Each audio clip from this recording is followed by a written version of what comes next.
শুন তোর বিচার আছে খেলো আমি ফেসবুকে একটা ফেক আইডি খুলছি একটা মেয়ের ছবি দেওয়ার ফ্রেন্ডের তো এখানে রিঅ্যাক্ট করেছিস কেন কখন আমি রিয়েক্ট করলাম?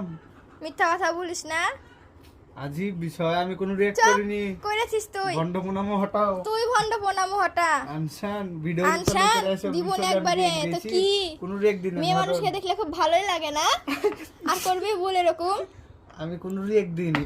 ওই আমি তো দেখলাম তুই কেমন ফেক আইডি খুলে তুই আমি এরকম এরকম করলি তুই আমি রিয়েক্ট দিইনি কাউকে, জান। ঠাস করে আমি চট কাউকে দিব রিয়েক্ট দিও না। ওই বেশি বকিস নাকি? আনসান খালি কিসের ভন্ড বেশি প্রণাম। বকি আমি কাউকে রিয়েক্ট দিই না, হট।